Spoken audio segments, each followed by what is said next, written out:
I'd go on social media and I'd find what is called your power players. In our industry, for example, being that our primary product is solar, I will look for and join groups of real estate agents and roofers. Adam, the ones as soon as they would accept my friend request without, also LinkedIn, but probably Facebook. And once they accept my friend request, I send them a message, not a spamming message, just a message thanking them for accepting my request and asking them, hey, how's the real estate business going? I'm sure you guys are crushing it, right? Just to start building a relationship with what I consider to be my power players. Welcome to MLM Nation, a podcast of leaders, by leaders, for leaders, hosted by Simon Chan. He's built a team of over 200,000 and is now a full-time MLM coach and trainer. So if you're ready to level up your business, join us now. Let's do this. MLM Nation, this is Simon Chan. I'm fired up to bring our special guest today. This guy was awesome the first time I had him on. Talk about the bulletproof mindset, how to get him on again. We have the one and only JC Rangel. Hey, JC, are you ready to make it happen? I am ready indeed, Simon. Let's make it happen. JC Rangel was born in Mexico and immigrated to America at 6 years old. He realized early on that the best way for him to achieve the American dream was through network marketing. JC got started, worked hard, stayed focused, and was able to retire his mom at the age of 28 years old, and then made his first million by 30, but only to hit rock bottom in 2019. JC had to start all over again, but he knew what to do. He had the character, he had the leadership, became the number one recruiter and the top earner, and immediately made 1.3 million in 2 years. Recently, JC was just made the master distributor of a brand new company. So congrats, JC. This is your second time on the show. For those who definitely check out his previous episode 567. But I given MLM Nation a brief intro, but take us more to your background, especially the immigrants. A lot of immigrants have crazy work ethic. How did you go from there, growing up in America, and then to get into network marketing? Yeah, thank you, Simon. So yeah, that's what it comes down to, right? I grew up with a single mom that raised three of us. I have two younger brothers, and I saw a single mom raising a couple of kids. But I noticed in that environment, when children got older, they couldn't retire one single mom. So they were raised by a single mom, but they couldn't retire her. So one of my goals, a burning desire, as the book Think and Grow Rich talks about, was to retire my mom. So I wrote it down. At 18, they told me, write down your whys. And that was one of my whys. I remember one of the whys was a fossil watch. I wrote that down. Another why was a Corvette, wrote that down. But the why to retire my mom was the one that kept me from quitting the industry, right? I would have quit on the watch. I would have quit on the Corvette. But the why to retire my mom was the one that drove me. So I was able to accomplish that in 2000 when I was 28 or 29. So it's been an absolute blessing. And that work ethic my mom taught me. She left at 6 a.m, came back like at 6, 7 in the afternoon. Taking public transportation to downtown Los Angeles. And then she went to network marketing meetings afterwards, right? Companies back then, some of those old companies. And so I got my work ethic from my mom. So who introduced you to network marketing? Was it your mom? Well, yeah, technically it was my mom, but my first sponsor was a friend of mine from high school. And he introduced me to a company in 2001. Right after 9/11 is when he introduced me to that company. So you didn't join your mom then in her business? Yeah, by the time I was 18, my mom wasn't involved in network marketing at that particular moment. So I joined, with somebody else. Later on, a couple of times she joined with me and she's made some money with me. Yeah. So in 2001, how did you do? Once you got started, your friend told you, how did you do in network marketing? I actually made a whopping $60 in my first 6 months with network marketing. So I think I recruited one person, and I think it was like a fast start bonus I ended up making with that first company. So $60 was my so that's an average of $10 a month. What was the turning point? How did you go from there to finally having a success? So first of all, I wasn't coachable, right? I tried to do things my own way. Also, some of it that had to do with is I really didn't have that much credibility, right? And I didn't get outside of my comfort zone enough. So but one of the things I did do is I kept showing up to training, and I kept showing up. And now I say, training isn't something you did, it's something you do. That's why you got to keep them plugged in. And there's very few phrases that I coined, but this is one of them that I figured out on my own. Everybody has an invisible expiration date on their forehead. And our job as leaders is to extend expiration dates until we erase expiration dates. So one of the things that helped me, that my leadership helped me, is they kept having me plug into the weekly events, whether that be the trainings, the opportunity meetings, the Super Saturdays, regionals, all of it. So I just kept going.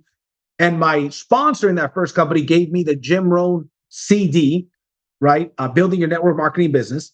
So when he gave me that CD, Simon, he says, I want you to listen to this and only this for the next 30 days. Don't listen to anything else. When you're going to church, when you're going to work, when you're going wherever you're going, this is all you listen to for 30 days. That right there, I think, was one of the most key things that kept me in the business with the vision, right? So after that, that company went down. It was a company that, didn't last. So I was there till it went away. It was a fairly new company. Then I joined another big company that's been around for 30 years. And I paid $500 to join that company. Again, I did nothing. So about a year goes by and I get exposed to another 40-year-old company. Now it's like probably 60 years old. And I go to an event and I talk to the guy over the phone, first of all. And I asked him, is this network marketing? And he asked me, is network marketing what you're looking for? I said, as a matter of fact, it is. He says, this is network marketing. I said, great. Send me the information. I'll be at the meeting tonight. So I show up to the overview. I sign up. We sit down afterwards. And he says, by the way, there's a training going on later on today as well. And I went to the Fast Start training, got 4 guests to the Super Saturday that same weekend. 3 of them signed up. That is the first company that I started making some serious money. And by serious money, I'm in my early 20s. So I was making $2-3 grand a month. Now that for me was serious money back then. But that was 3 years into my network marketing career. What changed to make you go from like not making any money to making $2-3 grand a month? Because you talked about what changed? What changed was this. I got serious about it and I was tired of the last companies. I knew I wasn't coachable. I knew I wasn't making my list and calling my list. I knew that I was prejudging people. So after so long and you see this, but I saw enough success. I said, okay, at this time, I was like 22 years old. I had already been in 3 companies. One of them fell off. The other one I quit. The third one, I said, I'm ready. I was like sick and tired of being sick and tired at an early age. And I said, this is the industry that I made a decision. I guess the short answer is I made a decision. And I knew what I wasn't doing. I knew what I should do. And so I actually just did it. I found a company that had the right leadership, the right product that I got excited about, but I needed to become that person that was ready to take that action, to be extremely coachable, which I was not.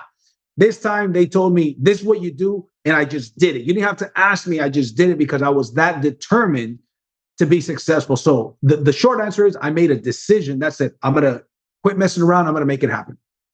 So when you say coachable and prejudging people, from what I understand is in the past, you would say, well, they'll tell you to reach out to everyone. But you're like, well, if that friend is not into it, he's not into these things, he wouldn't be interested. He's making good money. He's not that type of person. Is that what you did? Yes, correct. Right. And then you finally decided, hey, what the heck? Whether they're into it or not, or that type of, you're just going to tell everyone. Yes. I didn't care about the no's. I adopted the philosophy, tell me yes or tell me no, but tell me fast because I got to go. I also adopted the philosophy and I understood it doesn't end in your warm market. You're going to have to talk to cold market people. So I said, that's fine. I'm going to go and I'm going to be all out. Also, it helped that I went to trainings that were very good trainings. I was very consistent with it. I did sign up a couple of folks when I invited them and they went out and, they joined the business. That got me motivated to keep going. But I just I guess one of the things that, as I reflect on it, I went back to my roots from martial arts, right? I've been a martial artist all my life. I won a world title at the age of 18. And I asked myself once, what got me successful there? There's one thing I've been real successful at that time, and that was martial arts. Well, one of the things I was very successful that got me to become very successful is that I was very disciplined and very consistent and very coachable. I said, how about if I apply those things? I looked at my mentor from martial arts, karate and kickboxing, and I looked at my uplines in the industry. I said, I'm going to treat them because they do have the results. They're the black belts, so to speak, of this company, of this industry. What they tell me to do, I'm going to pretend as if they are my martial arts instructor and coach. And it was a shift in the mind. It was a decision really that was made. So how does someone build, you mentioned the credibility, right? How does someone who's starting out right now develop credibility? Well, the first and foremost is nowadays we live in the world of social media, right? When I started, it was 2001. There was no social media. I mean, MySpace existed, but it wasn't what it is now. So the first and foremost thing I tell people is this: you got to get my company, for example. We sell solar, right? It's we're a high ticket MLM company, and I tell them you got to get as soon as humanly possible to 200 people to know that you are the specialist in your industry. Most people never even get there, right? So the first thing is you got to get a large amount of people to even know what it is that you do. Now, if what you do in our case, happens to have not as much competition, then that makes sense. If you have a unique product or opportunity and more people know that that's what you do, but also your social media is your business card, your online business card. You got to look the part that you are indeed the expert there. You got to be posting about the business. Here's the deal. I'm not saying to bombard people with your opportunity stuff. No, that's not what I'm saying. But if I'm at an event, right, or if I'm taking the product, or in my case, we have a solar installation, I tell my team, listen, even if it's not your solar installation, it could be somebody else's solar installation. You don't have to say this is my installation. You can say another customer is going solar, right? But you want to make it seem that way. People that don't know you, they don't know how new you are. You just either look like a professional with credibility or you don't, right? So, and it's about making a decision. Sometimes some people, including myself, we're at a point where we don't have credibility. I'll give an example. In 2019, I lost everything, right? I went door knocking, selling home security. I said, I'm going to figure this thing out. And I remember praying to the Creator, saying, thank you for humbling me, because I was not humble, so you've humbled me. So thank you for the skills that you've given me, the ability to go out there and door knock and generate income to pay, take care of my family. But I remember thinking, I recorded myself even. I said, this is what I'm going through. I'm going to make $1 million very soon again, because making money is like riding a bike. And I was grateful. So I went out there. Then I got into the solar industry, right? And when I went through the solar industry, I realized I could apply the same things that I've learned. It's the same principles that get you successful in other businesses that get you successful in this business. So my philosophy was, I don't have credibility because in the 3-year period, I had left the network marketing company. I didn't really leave it. The owner, a new owner bought it, kicked a bunch of us out, said, sue me if you can. So anyways, I got started with another company that was a brand new company. And I knew if things don't work out, I'm going to burn my credibility, right? So if it works out, I'm positioned to do real well. It didn't work out. And then I got into the home security business with my wife, and I announced we opened a home security business. So that's 3 businesses in a 2-year period. So that's not the best credibility, especially if you end up doing something else. So when I hit them when I'm in the solar industry, I knew, Simon, I don't have a lot of credibility, man. This is the 4th in two years.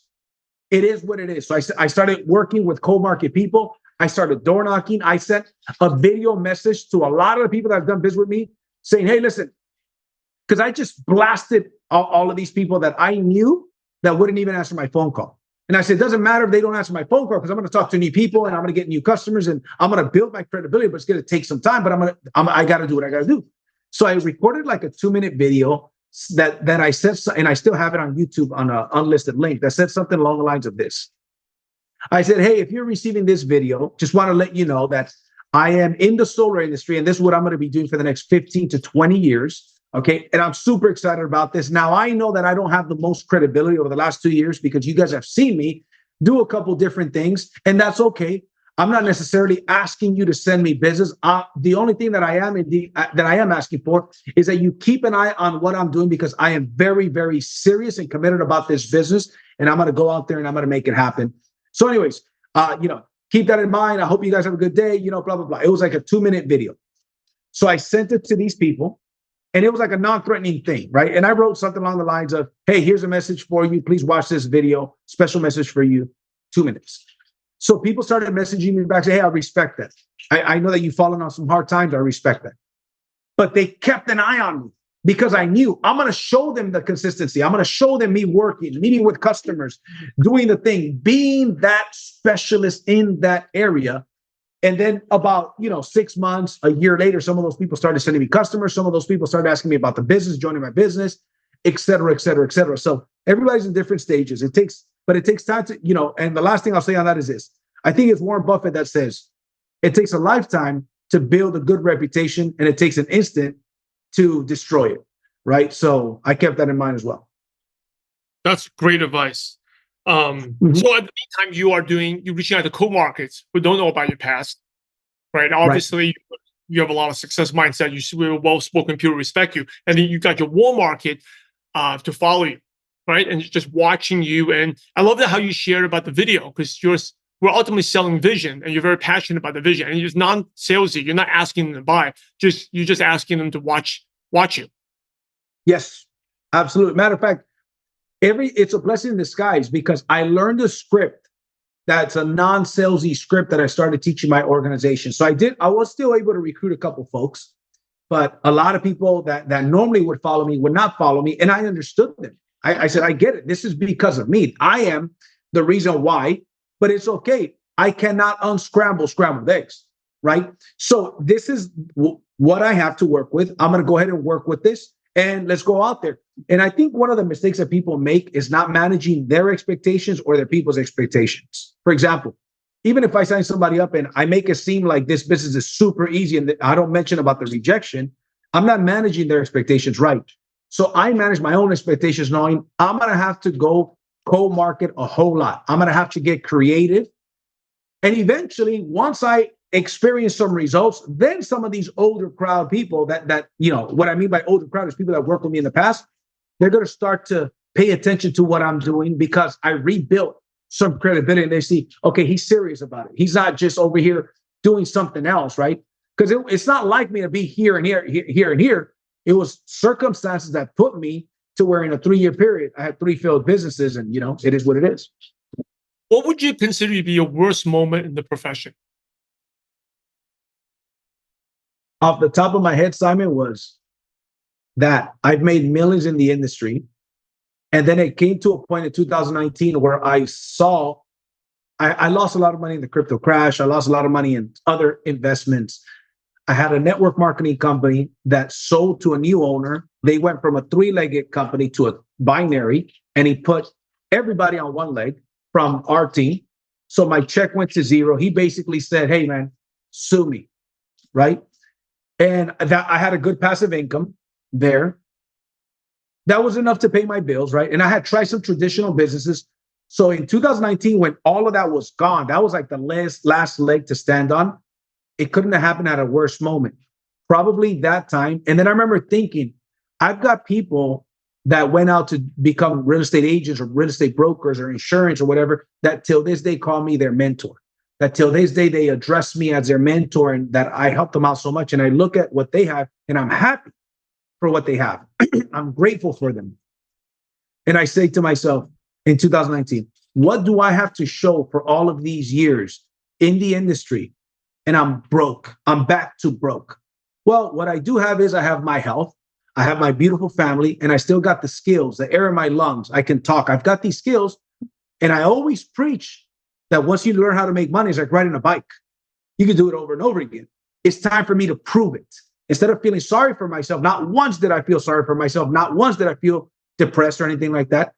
I said, I'm going to go and prove that this is true. This is going to be a great story one day. But that was, think about it, like just 6 months before I was on stage speaking in front of hundreds of people. Now I'm door knocking at night. I got my wife. I say to her, I sit her down on the couch one day. I say, hey, listen, she had never worked since we've been together. I said to her, I'm going to need you to start hitting the field again. Hitting the field, because she used to sell home security door to door before we started going out. Literally, I find myself, she's on one side of the street, I'm on the other side of the street. We're both knocking on doors selling home security. Probably right around that time is the answer to your question. Yeah. I want to talk about that feeling, because these are people you mentored, and you were very successful, like you said, and then they got out of network marketing, became real estate agents, and now they're doing better than you. Because they're selling houses, and you're like the mentor who's broke. How do you overcome that? I mean, that's like, unfortunately, I went through that too, right? Like, these are people I mentored, and they're way more successful than I am. But they still call you mentor. They probably don't know your problems. How do you overcome the mindset? I know you have bulletproof mindset. How do you stay, hey, let that go and still show up and have that vision? For me, I think it helped. I know for a fact I go back to martial arts a lot. I go back to think, on default, I think positive, right? There's very few things that are going to really get me down. Anything short of a tragedy is not really going to get me down. Money you could always make back. I learned from one of my friends, if you lose an arm, you can't get that back. You lose a family member, you can't get that back. You lose money, you could always make money back, right? So I remember times, for example, when I was 16 years old, I fought for a world title. I was winning the tournament, and then I fractured my ankle. It was a double elimination tournament. I beat him once. The second fight, I fractured my ankle. He goes out and wins a world title. There's people from Africa, from Mexico, from Canada, from America, from everywhere. He was a prestigious world title. And I remember thinking to myself, how unfair is that? The guy that I beat in the first match went on to win the world title. I had to wait a whole year to fight for a world title again. Halfway through the year, I break my nose, and that sets me back like 2-3 months, right? I got to get surgery. Nevertheless, that year, I ended up winning a world title. I say to myself, what is harder? Making six figures, multiple six figures again, or what I went through back then? And for me, the world title was harder than this. Nobody's going to break your nose here. This is just work. You just got to be disciplined, get up and go, and put one foot in front of the other. It's about discipline, right? The quote says, first we create our habits, then our habits create us. I taught my son, 9-year-old son, last week. I said, listen, think of your habits like a little elephant, a baby elephant. You could control a baby elephant. But when that baby elephant becomes an adult elephant, you cannot control him. So you got to train him. That's your habits. In the beginning, you create them. Later on, you have no choice. Your habits create you, or it'll be extremely hard to train your habits later on. So I knew that I had these habits, and I knew that I've done things that are a lot harder. And if other people could do it, I could do it as well. And how do we go? We put one foot in front of the other foot and just do it more consistently with a great attitude. That's awesome. Hey, it's awesome your son gets to learn all this stuff at 9 years old. Yeah, thank you, bro. Thank you. I teach him martial arts, and it's a blessing, man. How important is consistency to success? Well, I mean, you cannot achieve success without consistency. There's a couple of ingredients, right? There's a certain way to make a cake, right? If you're missing a couple of ingredients, you're not going to make that cake. They say an apple a day keeps a doctor away. Not 7 apples on Sunday, right? So it's an apple a day. Every day, you got to have a DMO, a daily method of operation. You should know what your day looks like.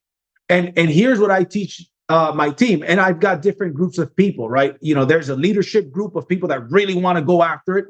And I say, here's how many phone calls and here's a type of activities. And we have something called the 8-point system. It's 8 points. And I learned this from one of my mentors in the industry, one of the founders of a popular company these days. He had the 8-point system. It's 8 points that you generate every single day, 5 days a week. So 40 points a week. People are used to working 8 hours a day, 40 hours a week. I say there's 8 points that you generate daily. These are the activities, and this is how many points these activities generate you. So at the end of the day, you had a successful day if you generated 8 points at least. You are on track to building your business, and this is what you duplicate. It's all about consistency. That's why it's 8 points per day, 5 days per week. Now, don't make your minimums your maximums, but you cannot achieve. I can't go to the gym. I went to the gym this morning, right? I go to the gym 4 or 5 times a week.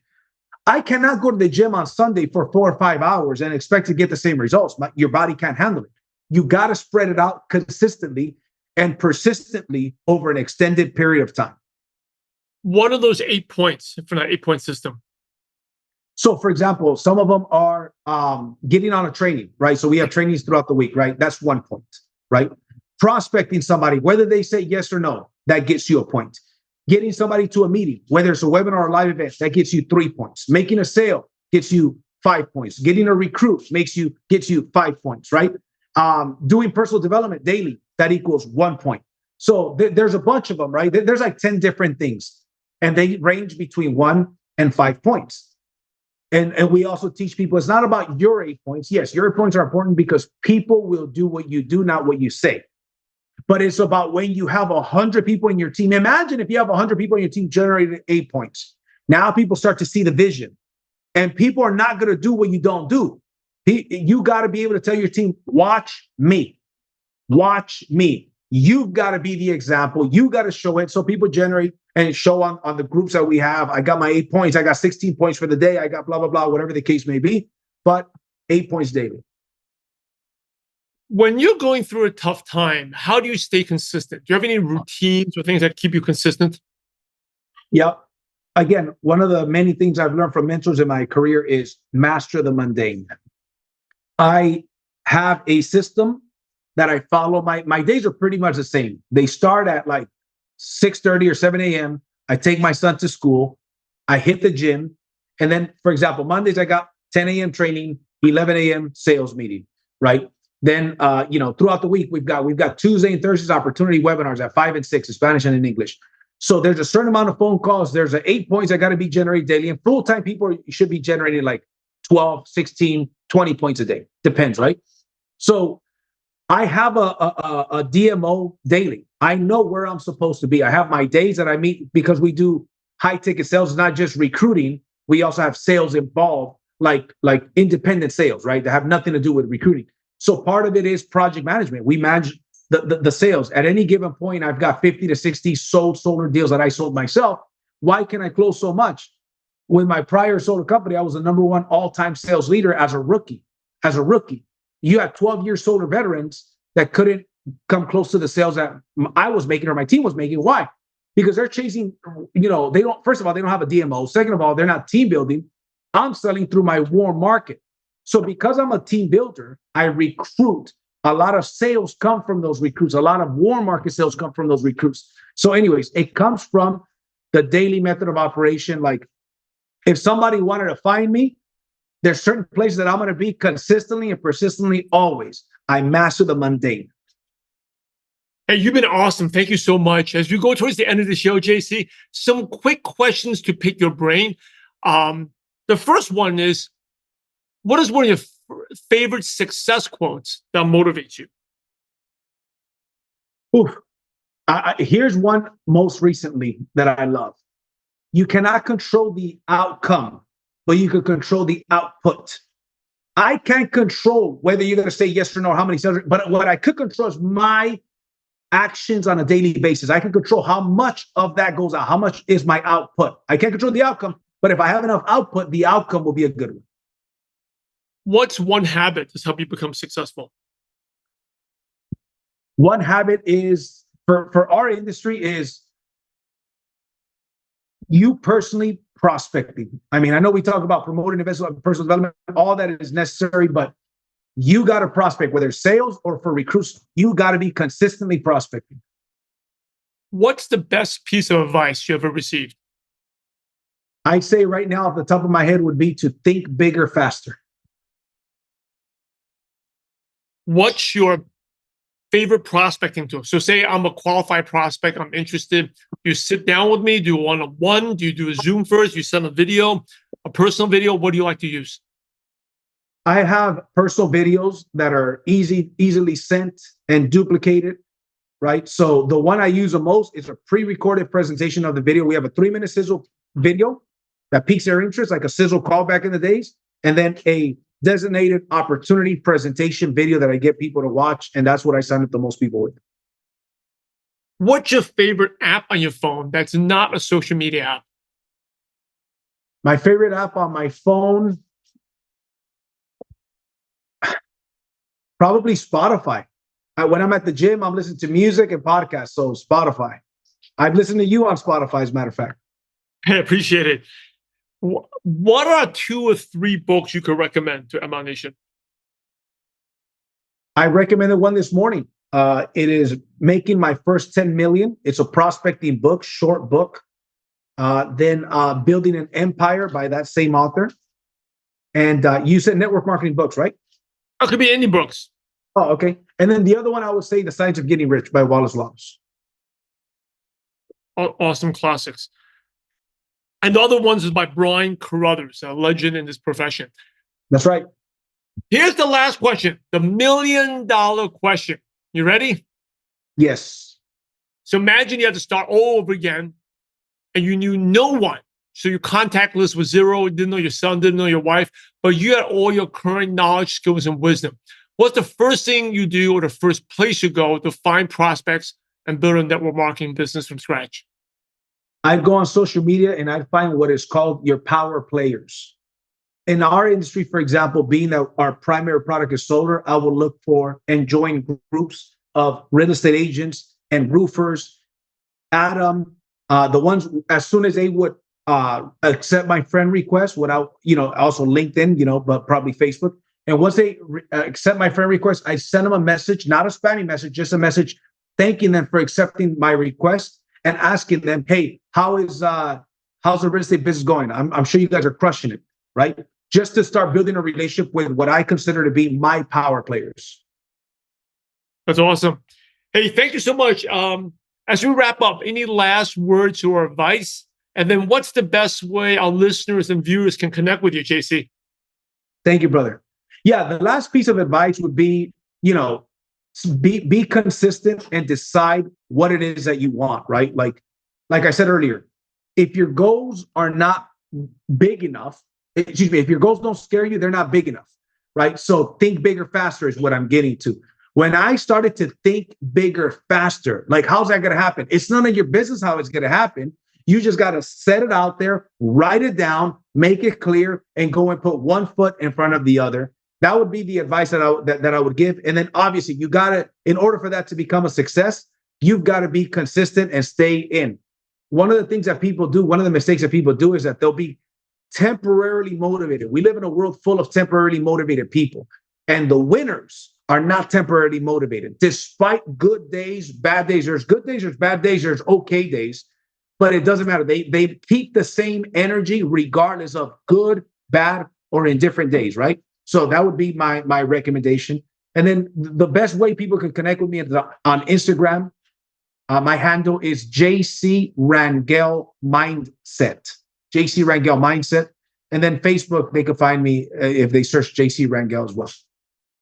Hey, ML Nation, you're the average of the 5 people you spend the most time with. And today you've been hanging out with JC Rangel. So keep up the momentum. Go to mlnation.com, click on the podcast tab, and the show notes will be right there, including the links to his Instagram and Facebook. Definitely follow him and connect with him. Check out what he's doing, how he markets online. He's definitely have tons of experience here. Hey, in order to be successful in life, in business, and network marketing, you must help others. So JC, thanks again for sharing your valuable time with ML Nation. We're grateful to you, and we appreciate you for having a positive impact on millions of distributors worldwide.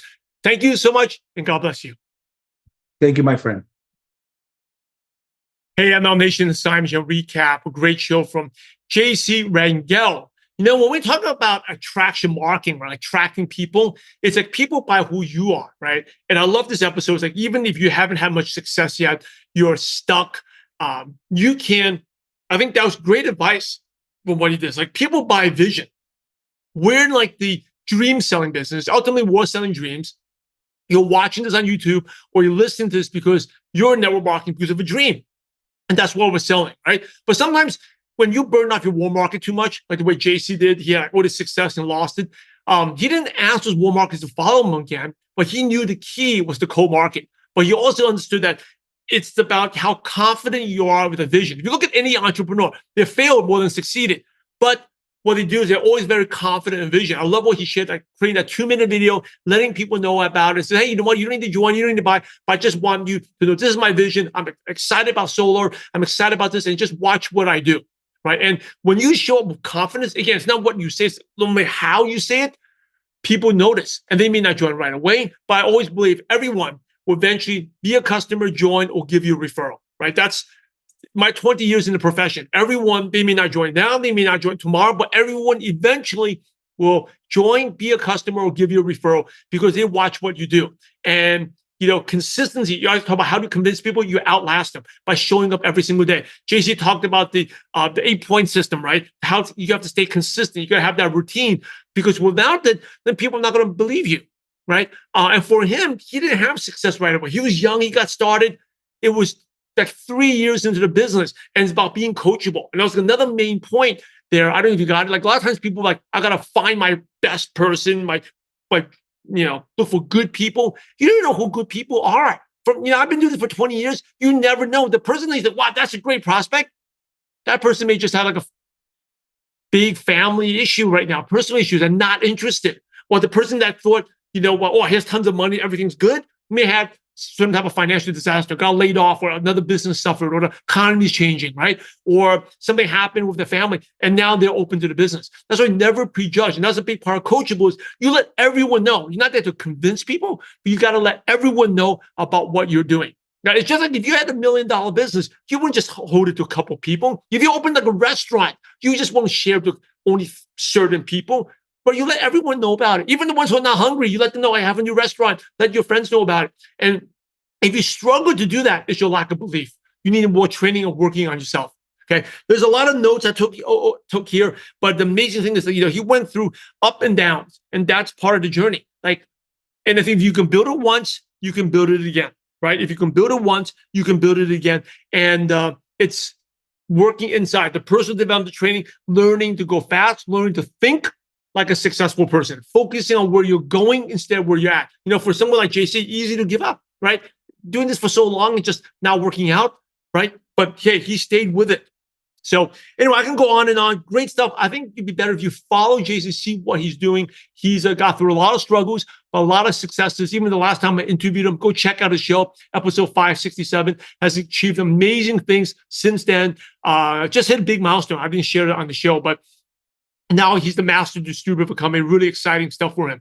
And the one key is personal development and changing the mind. And that Jim Rohn said, Jim Rohn was a late mentor of mine, is constantly feeding your brain of positivity, of where your future. When the future is exciting, the obstacles are less. But when you don't know, not clear about the future, not clear about your goals, not exciting, then every small thing will bother you, right? But someone with a vision like JC, hey, it doesn't matter what happens, you keep going. And in every one of them, that's a lesson learned. And there's always it's your perspective, right? He's going through a tough time, but way easier than what he was going through this martial arts period. So anyway, great stuff. Definitely connect with him. Go to mlmnation.com, click on the podcast tab. The link to his show notes will be right there. And also links to his Facebook and Instagram. Definitely follow him. And also, by the way, these interviews take up a lot of my time, a lot of the leaders' time to schedule them. JC's busy right now, exciting, launching a company. But he took the time to do this. And definitely follow him. Give us a review and subscribe to us on the podcast, and subscribe to us on YouTube. It will really mean a lot. And hey, we're spending all this time, over an hour or something, to set it up and do it. That's the least you can do. And let's all lift up the profession together. Anyway, I'm Simon Chan. I'm loud and proud to be part of this amazing profession. Now it's over to you. Go take action on what you learn and go out there and have a positive impact on someone's life. God bless you all.